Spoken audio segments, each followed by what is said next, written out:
레위기 18장 1절 제가 읽어드리겠습니다. 여호와께서 모세에게 말씀하여 이르시되 너는 이스라엘 자손에게 말하여 이르라. 나는 여호와 너희의 하나님이니라.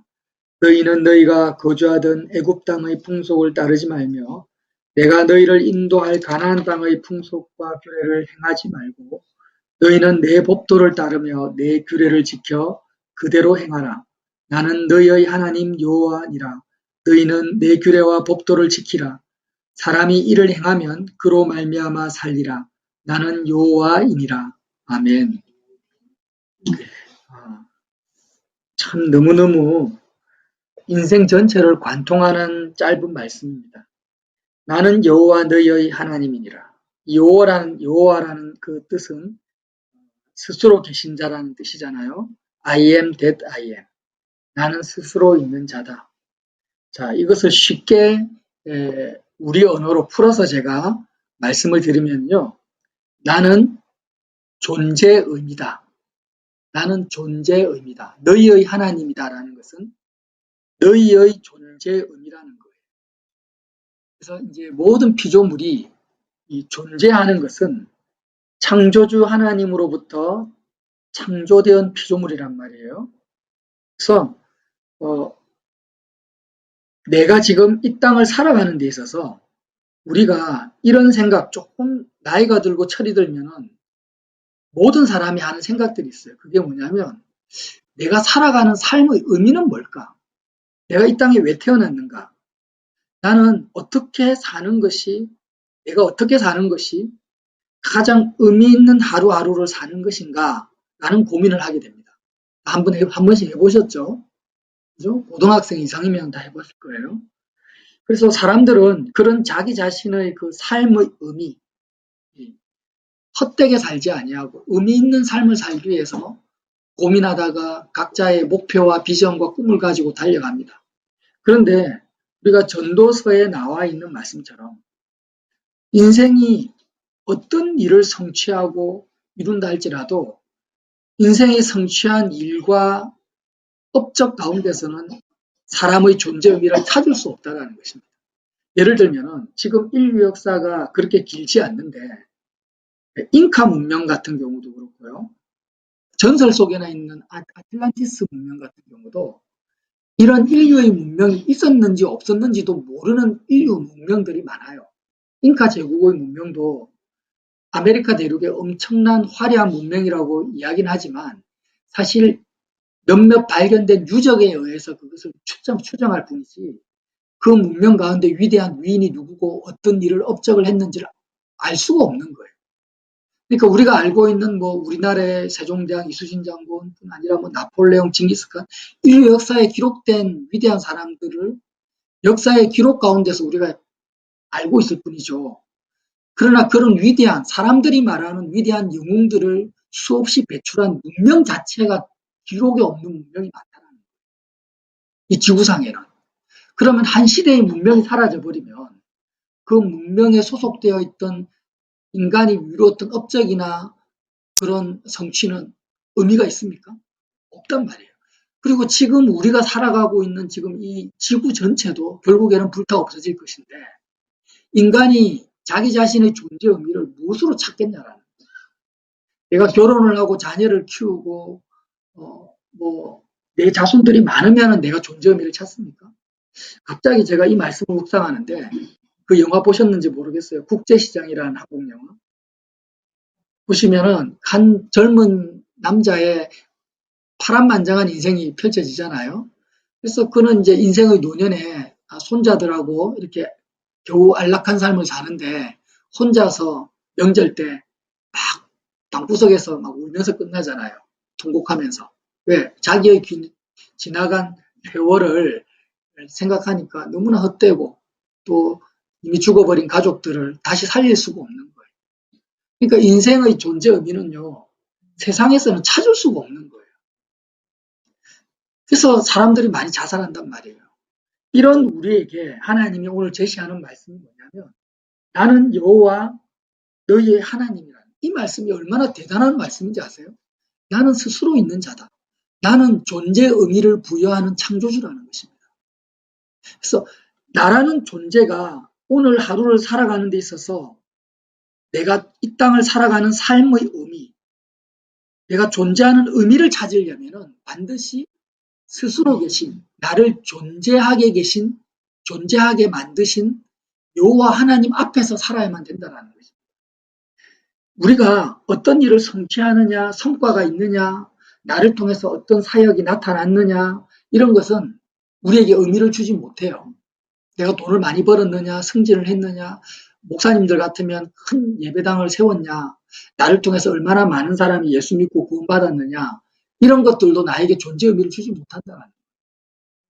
유일하게 내가 하루하루 살아가는 나의 삶이 헛되지 아니하고 오늘 하루의 삶이 의미가 있으려면 어떻게 해요? 스스로 계신 여호와 하나님 앞에서 살 때만 의미가 있다는 거예요.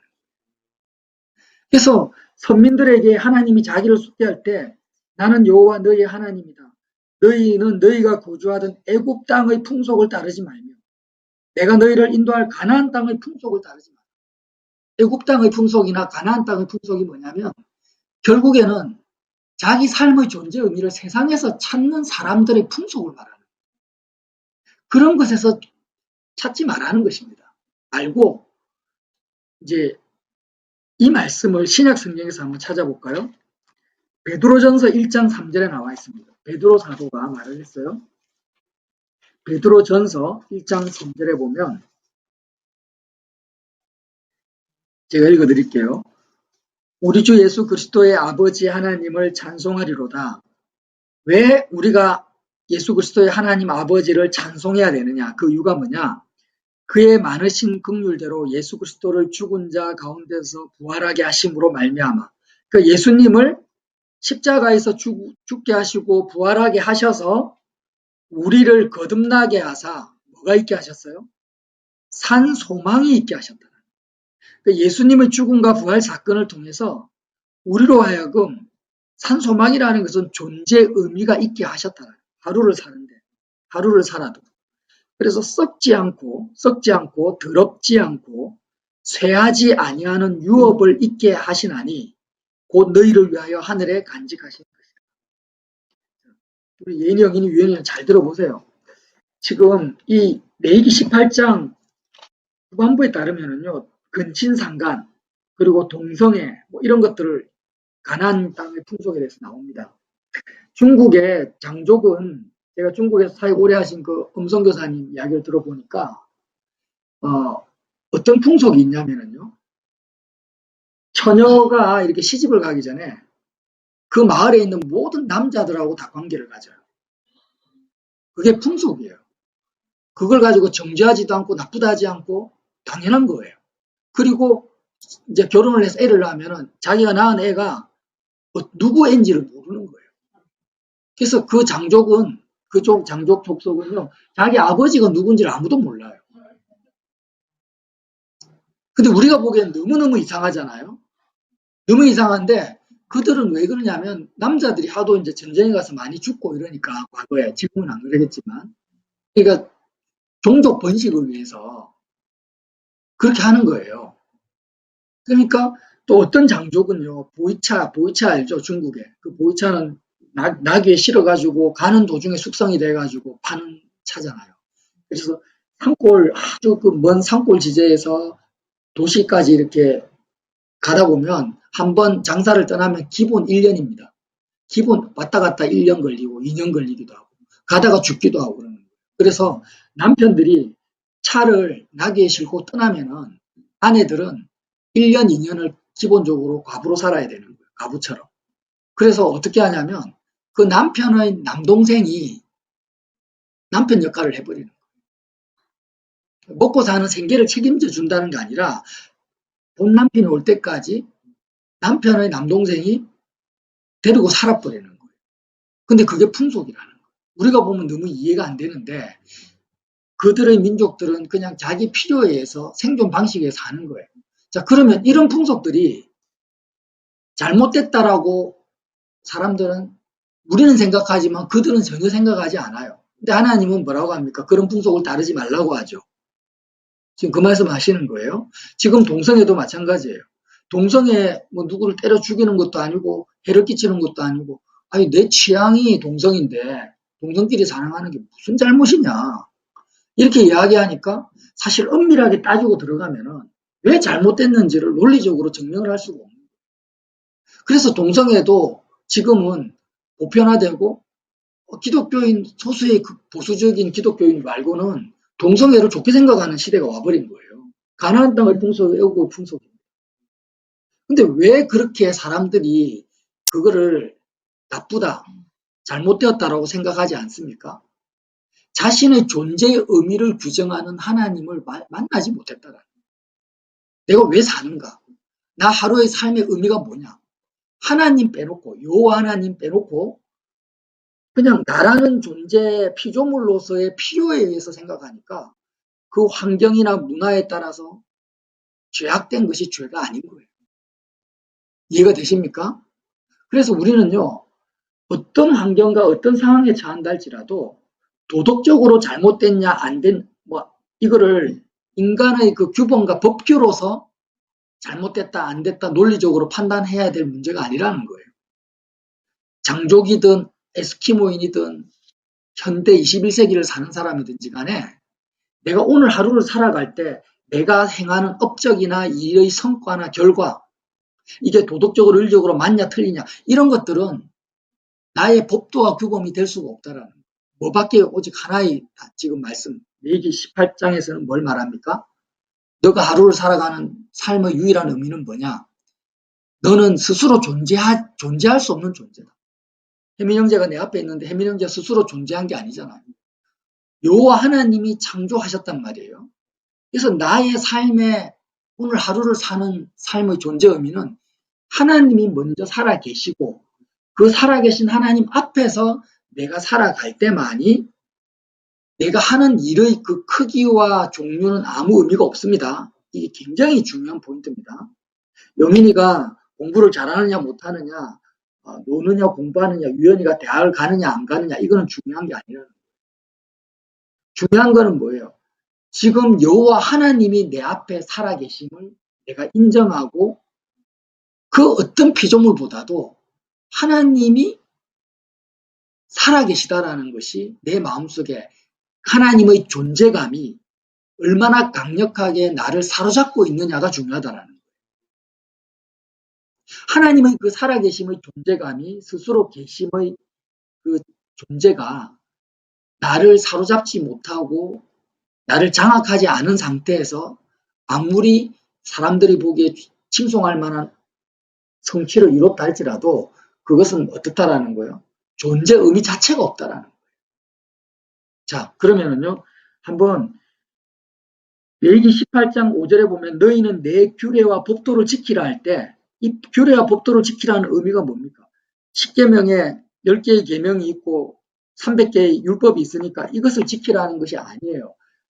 하나님이 내 규례와 법도를 지키라고 말씀하시기 이전에 무슨 말씀하셨어요? 나는 여호와 너희의 하나님이라는 말씀을 하시고 규례와 법도를 지키라고 하셨단 말이에요. 그러니까 이 규례와 법도는 엄밀히 따지면은 돌판에 새겨진 문서화된 규례와 법도를 말씀하시는 게 아니에요.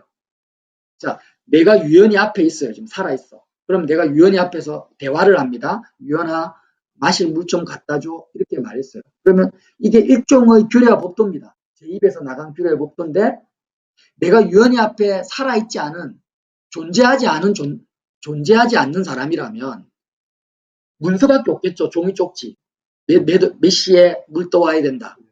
근데 내가 살아있기 때문에 문서는 의미가 없고 유연이는 살아있는 나를 마주하면서 아버지의 말을 듣고 물을 떠오는 거예요. 이게 규례와 법도라는 거예요. 그래서 우리는요, 눈 뜨고 딱 일어나면은 10계명을 암송할 것도 아니고 오늘 뭐 성공하는 사람은 7가지 습관을 암송할 것도 아니고 내가 계획을 세우고 오늘 어떻게 살아야 되지? 어떻게 사는 것이 가장 의미가 있지? 오늘 헛되게 시간을 쓰지 않으려면 이렇게 해야 되겠다. 내 머리를 돌릴 것도 아니고 어떻게 해야 됩니까? 여호와 하나님 스스로 계신 나에게 존재의 의미를 부여하시는 살아계신 하나님 앞에 내가 서야 된다. 이 앞에 서지 못하고 그냥 하루를 살게 되면은 다람쥐 쳇바퀴 도는 것처럼 세상의 어마어마한 그 광풍과 흐름 속에 내 삶이 휘말려 들어가게 됩니다. 정신없이 하루를 살게 돼요. 세상의 그 흐름이 막 나를 휘감아 버려요. 그래서 남들이 일하니까 나도 일하고, 남들이 씻으니까 나도 씻고, 남들이 자니까 나도 자고, 남들이 건강 관리하니까 나도 건강 관리하고, 이렇게 사는 것은 존재 의미가 없는 거예요. 아, 다른 사람들이 돈을 많이 벌고 정치인들이 권력을 가지니까 나도 권력과 돈을 벌어야 되겠다 하고 그 벌어봤자 예수님이 부자에게 뭐라고 합니까? 어리석은 자여, 너의 목숨을 오늘 가져가면 너의 삶의 의미가 어디가 있냐? 아무리 많은 성취를 해도 그 부자에게 의미가 없다라는 거예요. 그래서 내가 육신적인 능력이 있든 없든지 간에 영성이 있고 없고의 문제가 아니에요. 사실 알고 보면은 영성이라는 것은 신앙의 경륜을 말합니다. 몸이 건강하든 안 하든 돈이 있든 없든 장애인이든 아무 상관이 없는 거예요. 존재 의미 있는 삶을 사는데 아무런 영향을 미치지 못하는 거예요. 일의 성취가 존재 의미를 가져다 주지 않으니까 어떻게 해야 되느냐? 예수 그리스도로 말미암아 세상 풍속, 세상의 어떤 것을 가지고 나의 존재 의미를 찾는단 말이에요. 예를 들어서 물질로, 돈으로 내 존재 의미를 찾는다. 돈은 스스로 있는 게 아니니까 존재 의미를 부여해 주지 못하는 거니까 삶의 의미를 주지 못하죠. 그러니까 그렇게 세상 풍속을 따라가는 내가 예수님으로 말미암아 죽어버렸다. 십자가에서 죽어버리고 예수님의 부활이 뭡니까? 오직 하나님으로 내가 사는 거죠. 부활이라는 것은 하나님 앞에 서는 것입니다. 그래서 그리스도의 부활로 말미암아 하나님 아버지 앞에서 살아가는 그 삶이 산소망이라는 거예요. 썩지 않고 쇠하지 아니하고 없어지지 아니하는 유업이라는 것입니다. 여러분 제가 말씀드리는 게 제가 표현력이 좀 잘 못해서 죄송스럽지만 정말 이거는 좀 놀라운 그 콜럼부스 신대륙 발견보다도 더 놀라운 삶을 발견이거든요. 눈 뜨고 일어났는데 세상 풍속, 세상의 흐름에 내 마음의 흐름을 맡기지 말고 내가 스스로 생각하는 거죠. 예인이가 일어나서 BTS 같이 그런 세계적인 연예인이 돼도 그 성취가 예인이에게 삶의 의미를 가져주지 못해. BTS도 헛된 삶을 살고 있는 거예요. BTS가 들으면 화나겠지만 제 말이 아니에요. 헛된 삶을 살고 있는 거예요. 존재 의미도 없는 거예요. 어떻게 해야 되냐? 눈 뜨고 일어났는데 스스로 계신 창조주 하나님 앞에 내가 설 수 있도록 십자가 앞으로 가는 거예요. 예수님께로 가는 거예요. 가서 예수님과 함께 죽고 예수님과 함께 사는 것을 통해서 스스로 계신 여호와 하나님이 나의 하나님으로 내가 만나는 것입니다. 만나면은 그때부터 나에게 주어지는 것이 뭐냐면은 살아계신 여호와 하나님으로부터 법도와 규례가 그때 주어집니다. 법도와 규례는 그때 주어져요. 율법에 적혀 있는 게 아니에요. 십자가 예수님을 통해서 여호와 하나님이 나의 하나님이 되실 때 하나님으로 말미암아 나의 존재 의미를 찾을 때 그때 하나님이 나에게 아무개야 너가 이렇게 했으면 좋겠다라는 하나님의 뜻이 나에게 주어진다라는 거예요. 자, 여기서 제 말을 잘 이해하셔야 돼요. 하나님의 음성이 들린다라는 거 아닙니다. 꿈이나 예언 관상을 통해서 하나님이 나에게 오늘 어떻게 해야 될지를 지시한다라는 것도 아니에요. 여기서 법도와 규례는 뭐냐면은 생명 자체를 말해요. 생명 자체.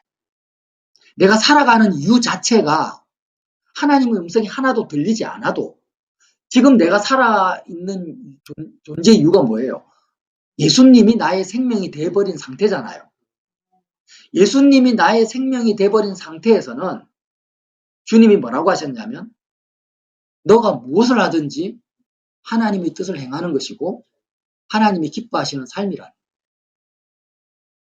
그러니까 우리가 이 포인트를 계속 놓치니까 어떻게 생각하냐면 하나님이 여호와 스스로 계신 하나님도 아니고 예수님이 나의 생명도 아닌 상태에서 자꾸 존재 의미를 찾으려고 하나님의 뜻을 구하고 찾았던 거예요. 과거에. 예언 기도도 받고 말씀 연구도 하고 하나님께 물어서 봅니다. 하나님, 내가 오늘 누구를 만나야 됩니까? 무슨 일을 해야 됩니까? 근데 그것은 하나님의 복도와 교회가 아니라는 거예요. 잘못됐다라는 거예요. 오늘 말씀 순서 그대로 따라가면 됩니다. 나는 너의 하나님 여호와니라. 이게 먼저 이루어지고 나면 법도와 규례가 나에게 주어진다. 근데 그 법도와 규례는 율법도 아니고 문서에 기록할 수 있는 것도 아니고 생명 자체라는 거예요. 생명 자체. 그래서 여호와 하나님이라는 말씀과 예수님이 생명의 주님이라는 말씀이 같은 말씀이에요. 예수님을 그냥 주님 안 하고 생명의 주님이라 하잖아요. 내가 살아가는 이유단 말이에요. 생명은. 예수님이 생명의 주라는 말씀과 스스로 계신 하나님이라는 의미가 같은 말이에요. 하나님을 여호와 하나님으로 믿지 않으면 금송아지 하나님이고 주님을 주여 주여 한다고 믿는 것이 아니라 생명의 주님으로 받아들여요. 항상 생명 안에서 산다. 내가 영생을 누린다라는 말씀도 그렇죠. 예수님을 나의 생명으로 체감하고 예수님을 나의 유일한 생명으로 믿고 살아가면 그 사람이 하는 삶의 결과, 영향력 이런 모든 것들은 하나님의 뜻 안에 이미 들어가 있다라는 거예요. 그래서 결국에는 그러한 사람의 삶을 통해서 어떻게 됩니까? 땅이 거룩해집니다. 땅이 거룩해져요. 우리가 읽지는 않았지만 레위기 18장 27절에 보세요. 너희 전에 있던 그 땅 주민이 이 모든 가증한 일을 행하였고 여호와 하나님을 나의 하나님으로 가지지 아니하고 자신의 존재 의미를 찾아가는 모든 것이 가증한 일이고 그렇게 살아가는 삶이 그 땅도 더러워졌다라는 것입니다. 너희도 더럽히면 그 땅이 너희가 있기 전 주인을 토함과 같이 너희를 토할까 하노라. 이 가증한 모든 일을 행하는 자는 그 백성 중에서 끊어지리라. 그러므로 너희는 내 명령을 지키고 너희가 들어가기 전에 행하던 가증한 풍속을 하나라도 따름으로 스스로 더럽히지 말라. 나는 너희 하나님 여호와니라. 계속 너희 하나님 여호와라는 말씀을 반복하고 있다는 것입니다. 자, 저는 여기서 말씀을 마치겠습니다. 제가 요즘에 내가 얼마나 잘못 살아왔는지를 다시 한번 체감하게 되는 거예요. 여러분 목사님들 같으면요. 자기가 목사라는 존재 의미를 어디서 찾습니까? 대부분 예배당 조직과 성도들을 통해 찾아요. 성도들이 얼마나 모이느냐, 얼마나 변화되느냐, 내가 하는 사역을 통해서 얼마나 은혜 받느냐를 통해서 목사의 존재 의미를 찾는 거예요. 근데 그것은 교회를 더럽히는 거예요. 하나님 곳에 가증한 거예요. 은혜를 끼치고 말고 이것은 하나님의 영역인데 목사로서의 정말 해야 될 일은 뭐냐면 여호와 하나님 앞에서 하나님을 통해서 나의 존재 의미를 찾는 거예요. 목사뿐입니까? 우리가 가정에서 가정주부는 자녀 키우고 남편 잘 섬기고 이런 것을 통해 존재 의미를 찾죠. 보통 여자분들은 가정한 거야. 가정한 거. 남편들은 돈 벌어오고 경제적으로 가정을 책임지는 데서 찾는다. 가문을 번창시키는 전부 가정한 거예요. 세상 풍속입니다. 그렇게 하면 안 돼요. 그거는 소망이 없는 삶이고 헛되고 헛된 거라는 거예요. 그래서 내가 자녀를 키워도 자녀가 잘 크든 안 크든지 간에 그 부분에 대해서는 하나님의 영향력 안에 온전히 들어가 있는 거고 이미 내가 해야 될 것은 자녀 앞에서 사는 것이 아니라 스스로 계신 여호와 앞에서 사는 것이 의미 있는 삶이라는 거예요. 결혼을 하면 존재 의미가 있고 결혼 안 하면 존재 의미가 없습니까? 전혀 그렇지가 않은 거예요. 그러니까 우리가 얼마나 세상 풍속에 찌들어 있는지를 보아요. 매일 숨이 꼴딱꼴딱 넘어가는 그런 환자라 할지라도 우리가 그럴 경우가 생길 거예요. 결국에는 내일 죽을지 오늘 죽을지 모르는 삶의 순간이 반드시 찾아옵니다. 그랬을 때 나는 왜 사냐 도대체. 침대에만 들어 누워 있는데. 근데 그렇지가 않은 거예요. 내가 지금 일을 하냐 못하느냐는 나의 존재 의미에 영향을 전혀 미치지 못합니다. 살아계신 여호와 하나님, 그 하나님 앞에서 내가 살아있다면 거의 식물인간 상태에 숨만 붙어 있어도 하나님 보시기에 뭐예요? 소망이 넘치는 삶이라. 아멘? 아멘. 지금 이 이 말씀을 하시는 거예요. 나는 너희 하나님 여호와라는 말씀이에요. 그 우리가 얼마나 낙심하고 절망하고 열등감과 교만을 가지고 살았던 우리의 과거가 가나안 풍속, 애국 풍속 속에서 살았느냐. 끔찍하죠. 정말 마귀에게 쏟고 살았다. 존재 의미를 세상에서 찾지 맙시다. 오직 여호와 하나님만이 저와 여러분의 존재 의미가 되실 때 우리에게 뭐가 주어진다고요? 법도와 규례가 주어지면서 그 법도와 규례를 행할 때 이상하게도 사람들은 알아주지 않아요. 사람들은 알아주지 않고 뭐 신문에 대석특별되지도 않는데 누가 알아줍니까? 하나님이 알아주세요. 하나님이 알아주신다는 증거가 뭐냐? 내 마음에 평강이 옵니다. 내 마음에 안식과 평강이 오고 나에게 날마다 새로운 에너지가 공급되죠. 에너지가 공급되어지고 새 힘이 공급되어진다. 그리고 천국에 가면 알겠죠. 야, 너가 생명책에 기록되어 있구나. 너가 살았던 모든 삶이 영원한 가치를 지닌다. 세상은 다 불타 없어져도 너가 예수 그리스도로 말미암아 여호와 하나님 앞에서 살았던 방을 닦았던 쓰레기를 비웠던 아무것도 못하고 숨만 붙어 있었던 여호와 하나님 앞에서 살았던 너의 삶이 해같이 빛나리라. 그 말씀을 오늘 우리에게 주신 것입니다. 그러한 복된 삶이 계속해서 이어지시기를 예수님 이름으로 빌어드립니다. 자, 잠깐만요.